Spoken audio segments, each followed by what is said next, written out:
Hi అండి. Welcome back to Priya's kitchen. ఈరోజు మన రెసిపీ చాలా టేస్టీ హెల్దీ రెసిపీ, మా పిల్లల ఫేవరెట్ రెసిపీ మీకు పరిచయం చేస్తున్నాను. ఇది మటన్ బ్రెయిన్తో చేసింది. ఈ బ్రెయిన్ని మనం తలకాయ మాంసం వండినప్పుడు డైరెక్ట్గా అందులో వేసి కుక్ చేస్తారు. అలా చేయకుండా ఇలా చేసి చూడండి, నీసు వాసన రాకుండా ఉంటుంది, చాలా టేస్టీగా వస్తుంది. మా ఇంట్లో తలకాయ మాంసం తెచ్చినప్పుడల్లా ఈ బ్రెయిన్ మాత్రమే ప్రత్యేకంగా మా పిల్లల కోసం చేస్తూ ఉంటాను. దీనికోసం వాళ్ళిద్దరూ కొట్టుకుంటారు కూడా, ఎందుకంటే అంత టేస్టీగా ఉంటుంది, చాలా బాగా వస్తుంది. ఇది ఎలా క్లీన్ చేసుకోవాలి, ఎలా ప్రిపేర్ చేసుకోవాలో ఈ వీడియో మొత్తం స్కిప్ చేయకుండా చూడండి, వివరంగా చేసుకోవచ్చు.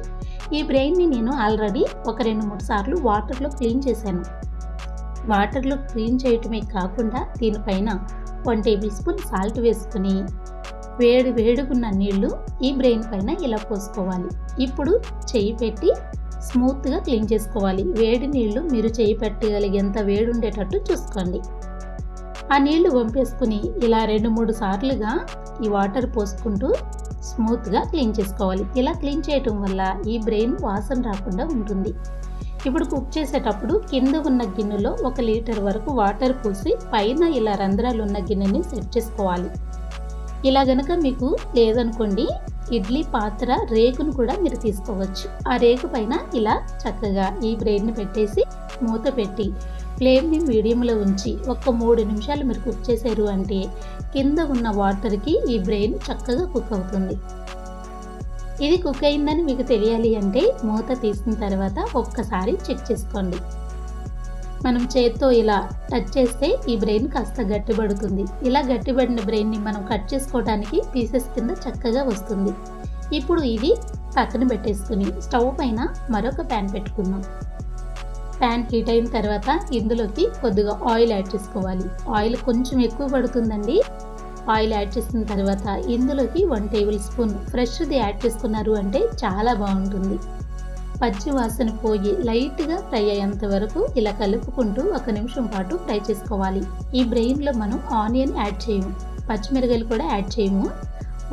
ఒక రెమ్మ కరివేపాకు మాత్రం యాడ్ చేసుకుని ఇలా కలుపుకుంటూ ఫ్రై చేసుకోవాలి. మనకి అల్లం వెల్లుల్లి పేస్ట్లోనే ఈ బ్రెయిన్ ఫ్రై అవుతుంది కాబట్టి దీన్ని బాగా ఫ్రై చేసుకోవాలి. లైట్గా అడుగు పట్టుకోవాలి, కలర్ మారాలి. అలా వేగిన తర్వాత టేస్ట్కి సరిపడా సాల్ట్, మీరు తినేదాన్ని బట్టి కారం యాడ్ చేసుకోవాలి. ఈ కారంలోనే కొన్ని స్పైసెస్ ఉన్నాయి, పసుపు కూడా ఉంది.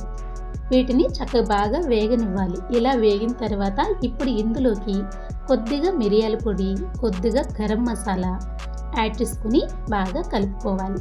ఇలా వేగి మంచి స్మెల్ వచ్చినప్పుడు ఇందులోకి చివరిగా సొంటి పొడి యాడ్ చేసుకోవాలి. తలకాయ కూర చేసిన, బ్రెయిన్ చేసిన సొంటి పొడి ఖచ్చితంగా యాడ్ చేసుకోవాలి.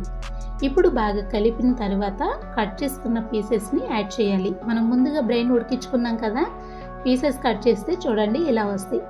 ఇప్పుడు మొత్తం యాడ్ చేసిన తర్వాత ఇలా కింద నుంచి బాగా కలుపుకోవాలి. కర్రీ కలిపినట్టు మనం కలిపేమో అనుకోండి, ఇది ఎగ్ ఫ్రై లాగా మొత్తం విడిపోతుంది.